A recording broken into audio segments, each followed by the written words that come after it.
Coucou à toutes et coucou à tous, donc me revoici pour un petit vlog, donc ça fait longtemps que j'en ai pas fait. Le printemps a pointé le bout de son nez à Montréal, au Canada en général, et là je pars pour une rencontre entre Nappies du Québec, au restaurant Le Nil Bleu. C'est un restaurant éthiopien, donc il s'avère qu'il y aura beaucoup de monde, donc j'ai bien hâte. Je pense que je suis en retard, comme d'habitude, ça ne change pas de mes mauvaises habitudes. Donc là je m'apprête à prendre le bus et à prendre le métro et puis on va au Nil Bleu. Voilà. Coucou, donc me revoici à la maison. Donc merci à toi Vanessa pour nous avoir permis de nous rencontrer. Donc j'ai pu rencontrer Donna de Naturellement Faillé, que j'avais déjà rencontré il y a peut-être 2 ans. J'ai pu voir Milka Lakers, donc non, elle est trop géniale.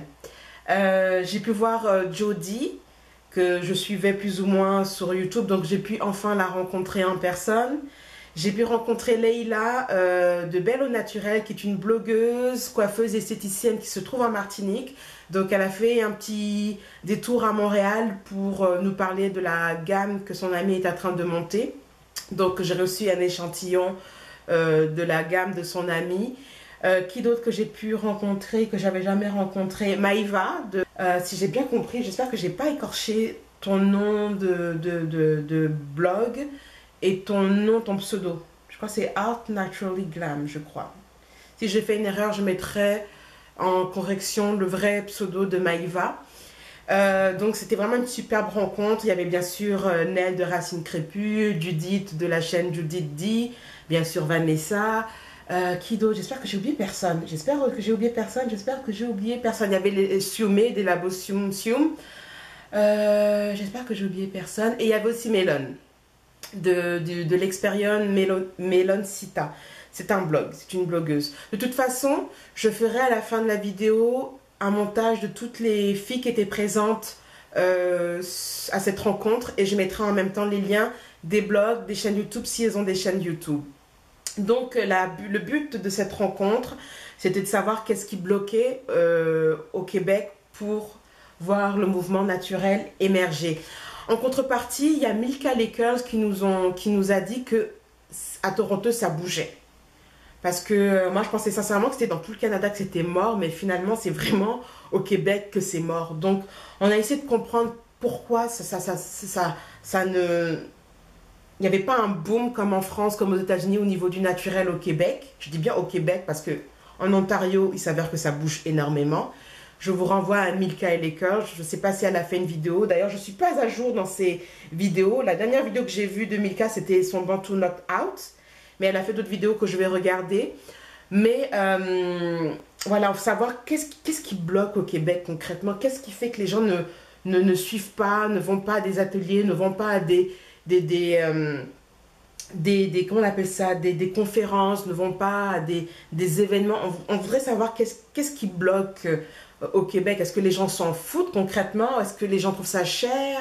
Ou est-ce que les gens ne sont pas au courant? Parce que ce qui est sorti, et c'est Milka qui a vraiment mis ça en avant lors de nos échanges, il faut une com en béton. Il ne suffit pas juste de poster une photo sur Facebook pour que le truc bouge. Il faut vraiment avoir une com en béton. Et même Fatou de Black Beauty Bag m'avait laissé il y a quelques mois un commentaire suite au rachat de L'Oréal, du rachat de Carrosse d'auteur par L'Oréal, et même Fatou avait laissé en commentaire que ok, on veut promouvoir les entrepreneurs, on veut promouvoir certaines choses, mais nous les blogueurs ou les blogueuses ou les youtubeurs, youtubeuses, on est limité. C'est aux entreprises de faire l'effort d'avoir une com en béton pour pouvoir se promouvoir eux-mêmes.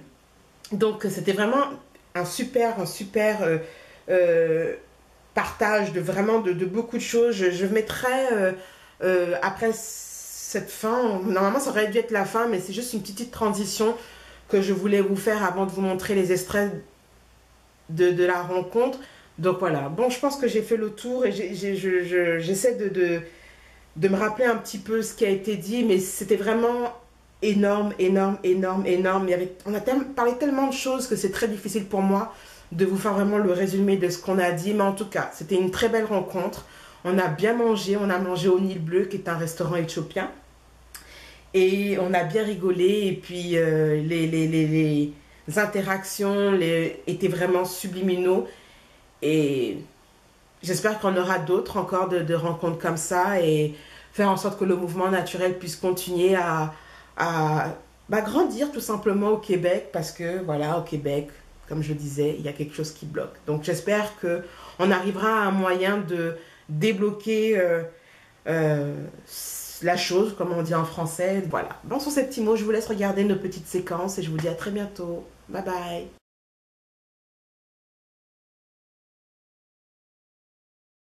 De tourner. Et du coup, ça, moi je trouve que ça encourage les unes et les autres à poster de plus en plus parce qu'on sait que ça se fait du truc.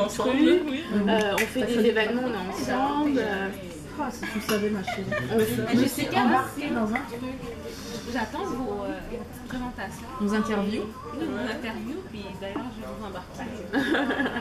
Mais ça qui était justement à la dernière rencontre qu'on avait faite, on s'est dit que maintenant c'est un plan les filles, puis on fait quelque chose, puis depuis là, plein de choses sont sorties. Le groupe est vraiment Je vais vous génial. envoyer mon petit. Parce que c'est ça que je fais souvent des entrevues. Ok. Puis je vais vous envoyer mon. Tu montres ça sur ton blog. Oui. Justement pour montrer comment des filles de divers backgrounds. Voilà, c'est bien. Oui, Judith a fait des vidéos aussi, on a quand même bien avancé par rapport à notre. J'avoue, j'ai pas fait l'interview, mais Judith a fait des vidéos. Elle a fait une vidéo de Vanessa. Tu as fait une vidéo avec elle, il me semble. Oh, ouais, Voilà. de moi. Ouais, ça a bien marché. on est blogueur pour Internet, on sait que sont faits dans le vrai sens du terme, on donne la vraie information, c'est ce que tu fais avec.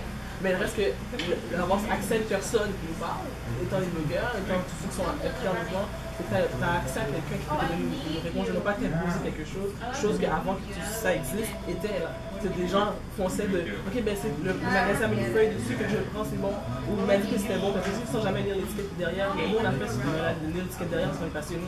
Mais justement, en fait, cette information-là, on peut aller chercher les gens et leur donner la vraie information. Et après ça, les gens font leur choix par rapport à ça. Mais leur apprendre à faire leur choix. Le problème, c'est que les gens ne. Je sais pas comment dire, je trouve que les gens, peut-être les nouvelles technologies, le monde dans lequel on vit, ne prennent pas le temps de s'informer. C'est ça, oui, c'est vrai. C'est écrit naturel. Ils ne veulent pas. C'est ça. Moi, j'ai des gens qui m'envoient des messages privés qui me disent j'ai les cheveux secs, qu'est-ce que je dois faire? Je sais pas. Alors déjà j'ai écrit un livre, il est gratuit. Tu l'as lu? Oui. Alors attends, comment tu peux me dire? T'as lu les 56 pages? Dans les 56 pages? T'as rien? C'est quoi ton historique? Ah, je sais pas. Ah bah t'as pas lu. Je comprends pas. T'as rien Mais lu. c'est ça, c'est là que je viens avec l'histoire. C'est ce qu'elle On peut disait. pas changer les... Je veux dire, c'est pas comme si c'était des cas isolés. C'est que c'est 90% de nos lecteurs, des gens qui nous suivent, qui disent ça. Mais comment on peut rééduquer ces gens-là? Mais comment c'est compliqué? Moi je dis, est-ce que c'est une question de risquer? Moi je dis, c'est oui, il y a un parasite, mais pourquoi t'es venu naturel? Parce que là en ce moment c'est le mouvement, c'est la mode. C'est ça. Tout le monde dit je vais être naturel parce que là, vous êtes stupide à mettre la permanente. Là les salons commencent à se modifier. Fait que là, toi, t'es comme, oh, je vais pas mettre une greffe, des rallonges à comme $300 parce que là, tu peux pas mettre synthétique, faut que tu mettes du naturel, faut que tu mettes du human hair. Fait que ok, je vais aller à ce qui est moins cher.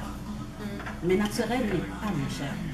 Naturel est aussi cher que si tu faisais des fusions. Mais le problème, c'est que en changeant ça, nous tous, on a décidé de prendre soin de nos cheveux. Parce qu'on a décidé de prendre ça.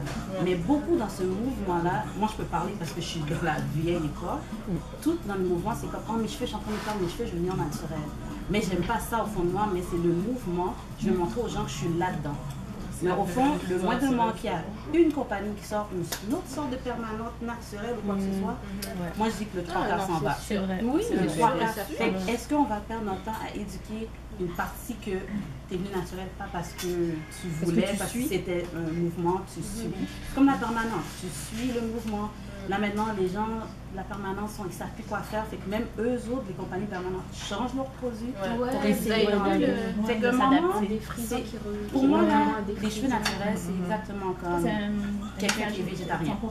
Tu as ceux qui aiment le métro, qui mangent la même chose, ils savent que c'est pas bon, mais tu aimes ça quand même. Puis tu as les végétariens qui disent, tu sais, je veux un autre style de vie. Mais là maintenant, c'est les vegans, c'est la mentalité vegan. Moi, je vais devenir vegan. Mais est-ce que c'est compris. Est-ce que c'est parce que c'est aussi. Est-ce que tu as eu un vrai déclic? C'est ça que tu vas vraiment. C'est parce que tu te dis, oh, je vais aller parce que mon estomac est un peu. Fait que je vais le faire, mais au fond, tu sais, c'est ça. Parce que moi, je suis naturelle.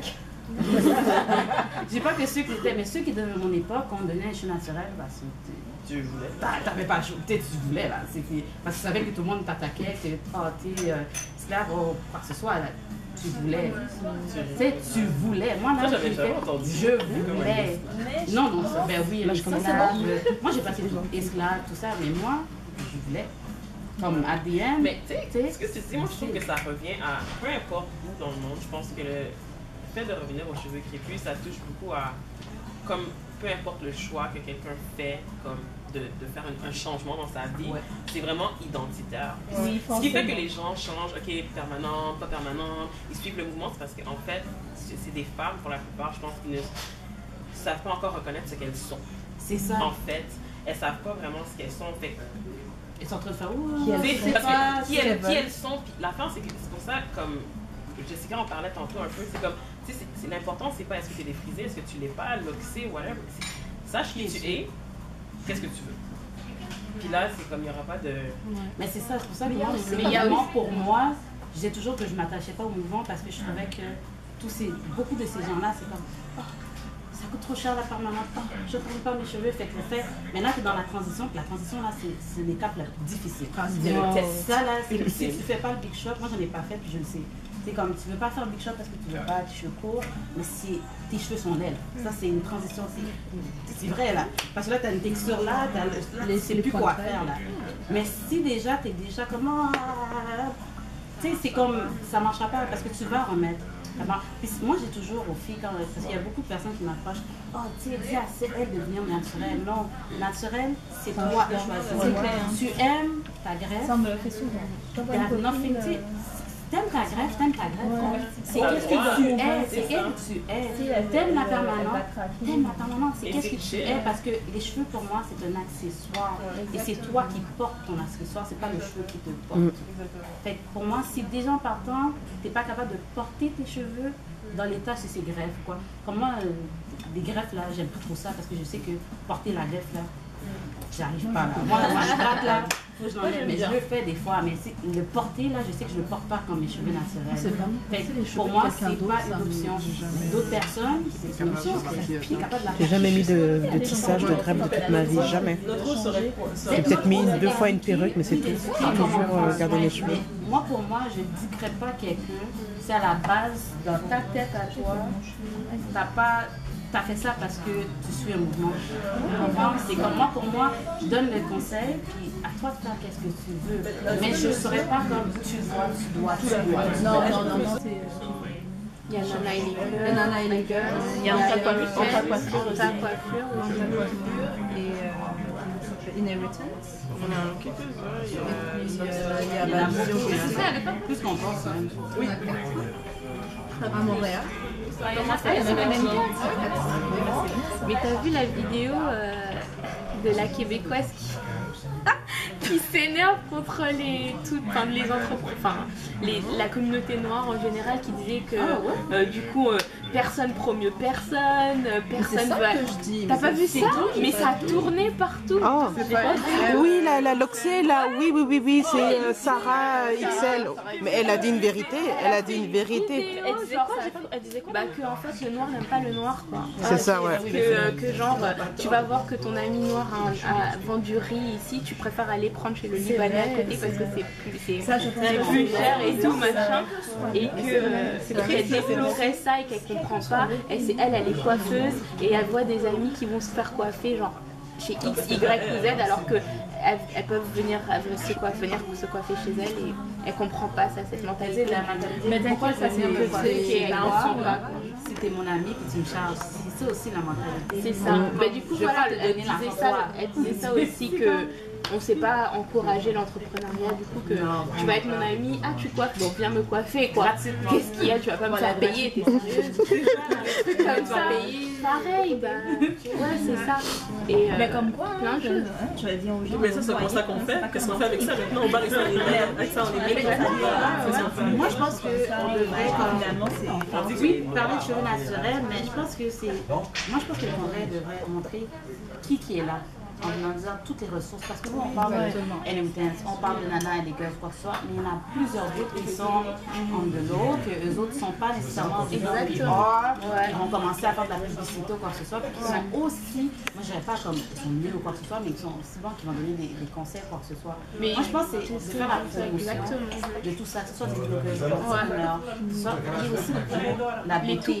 La beauté c'est quoi? Est-ce que c'est parce qu'il y a beaucoup, je veux dire, tout le monde est comme, ah, toi tu coiffes toujours, mais tout autour de moi, c'est toutes des coiffeurs, ils sont toutes certifiées, mais ils sont chez eux, ils ne sont pas des gens qui vont payer pour faire de la promotion ou quoi que ce soit. Moi, je pense qu'on devrait être pour ça, parce que tout le monde pense que c'est juste NMTS ou Nana les girls.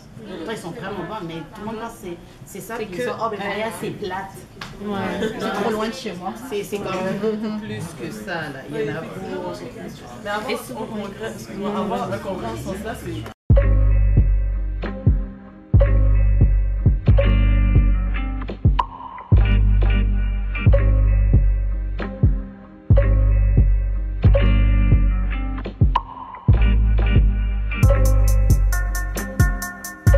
Told you I got you, right? What you be using to make your hair look all good like that?